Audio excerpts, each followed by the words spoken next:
Assalamualaikum warahmatullahi wabarakatuh. Hai teman-teman, perkenalkan nama saya Aini Dayati Siregar dengan NIM 0104213094. Saya mahasiswi dari Universitas Islam Negeri Sumatera Utara, Fakultas Dakwah dan Komunikasi, Program Studi Manajemen Dakwah. Adapun tujuan saya membuat video ini untuk memenuhi tugas hadis tematik manajemen dakwah yang diampu oleh Bapak Muhammad Iqbal Abdul Muhin LCMA. Baik teman-teman, di sini saya akan memaparkan materi tentang hadis maudhu'i. Yang pertama, kita harus mengetahui apa itu hadis maudhu'i.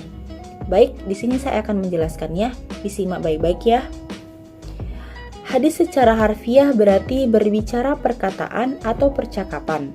Dalam terminologi Islam, istilah hadis berarti melaporkan, mencatat sebuah pernyataan dan tingkah laku dari Nabi Muhammad. Menurut istilah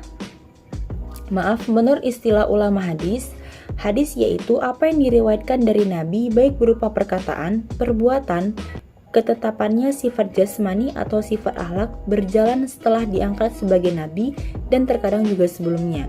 Sehingga arti hadis di sini semakna dengan sunnah. Kata hadis yang mengalami perluasan makna sehingga disinonimkan dengan sunnah, maka pada saat ini bisa berarti segala perkataan atau sabda, perbuatan, ketetapan maupun persetujuan dari Nabi Muhammad yang dijadikan ketetapan ataupun hukum. Dengan kata lain, hadis menurut pengertian bahasa mempunyai beberapa arti yaitu jadid, lawan kata yaitu jadid atau sesuatu yang baru, lawan kata dari kodim. Nah, di sini sedangkan hadis menurut istilah ada dua perbedaan antara ahli hadis dan ahli usul. Menurut ahli hadis ialah seluruh perkataan, perbuatan, dan hal ihwal tentang Nabi Muhammad. Sedangkan menurut yang lainnya ialah segala sesuatu yang bersumber dari Nabi baik berupa perkataan, perbuatan, maupun ketetapannya. Sedangkan menurut ahli usul, definisi hadis ialah semua perkataan, perbuatan, takrir Nabi Muhammad yang berkaitan dengan hukum, syarak, dan ketetapannya.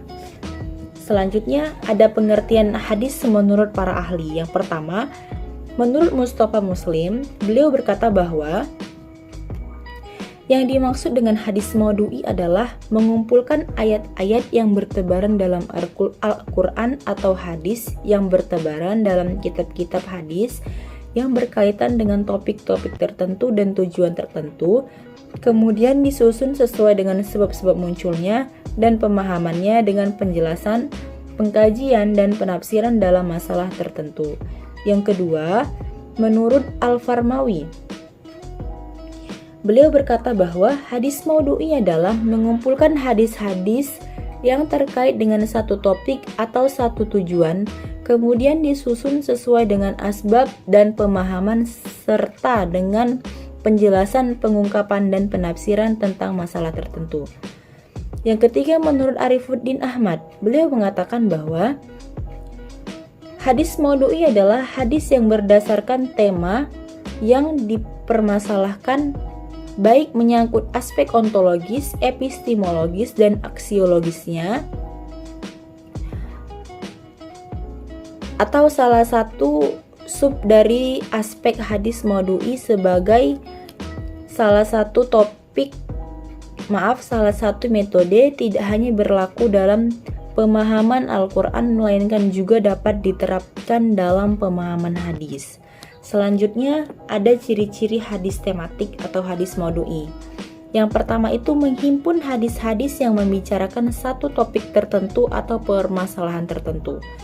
Yang kedua, memahami makna dari masing-masing hadis. Yang ketiga, memahami hadis secara komprehensif dengan menggunakan pendekatan tematik. Selanjutnya ada unsur-unsur. Yang pertama, kita harus mengetahui menentukan topik atau judul yang dikaji. Yang kedua, mengumpulkan hadis-hadis yang terkait dengan topik yang telah ditentukan. Yang ketiga, melakukan pengarahan atau pengkajian sesuai dengan tema. Yang keempat, memilih salah satu atau seluruh aspek ontologis, epistemologis, dan aksiologis yang terkait dengan tema.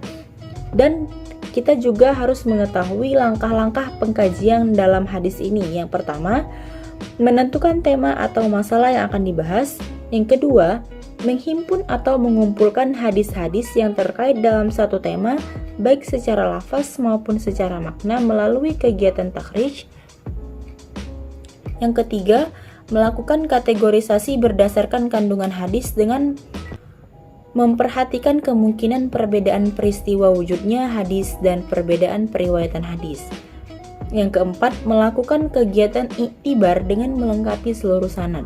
Yang kelima, melakukan penelitian sanad yang meliputi penelitian kualitatif, kualitas pribadi perawi, kapasitas intelektualnya, dan metode periwayatan yang digunakan.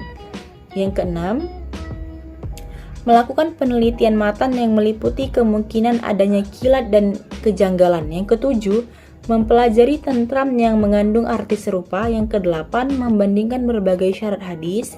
Yang kesembilan, melengkapi pembahasan dengan hadis-hadis atau ayat-ayat pendukung. Yang kesepuluh, menyusun hasil penelitian menurut kerangka besar konsep. Yang kesebelas, menarik kesimpulan dengan argumentasi ilmiah. Nah, selanjutnya hadis juga mempunyai kelebihan dan kekurangannya. Mari kita lihat apa kelebihan dari hadis tersebut.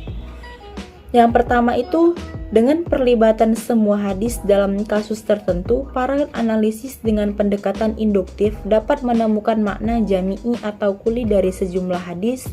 Dalam pembahasan hadis jami'i, dijelaskan bahwa dalam hadis tertentu dapat lafal yang bermakna janin, lafal yang bernuansa jami'i dapat menjadi premis mayor, dan dengan pendekatan deduktif dikembangkan kepada kasus-kasus yang berhubungan seperti yang terlihat pada hadis Khamar. Yang kedua, memuat pemahaman menjadi utuh dengan ditetapkannya judul-judul pembahasan yang akan dibahas, membuat pembahasan itu sempurna dan utuh. Maksudnya, penampilan tema suatu masalah setara utuh, tidak terpisah-pisah, bisa menjadi tolak ukur untuk mengetahui penanganan tentang suatu masalah. Kekurangan hadisnya, mengenal hadis maksudnya adalah metode ini mengambil suatu kasus di dalam satu hadis atau lebih yang mengandung berbagai permasalahan, membatasi permasalahan hadis dengan adanya perintah penyuluhan dalam pemahaman hadis, maka dengan sendirinya berarti memuat suatu permasalahan menjadi terbatas atau sesuai dengan topiknya. Nah, sebelum saya akhiri video ini, mari kita jawab soal kuis bersama-sama. Yang pertama, siapakah nama ayah dari pemilik hadis? A. Hartono, B. Abdullah, C. Muhyi, D. Abu Thalib. Nah, jawabannya B. Abdullah.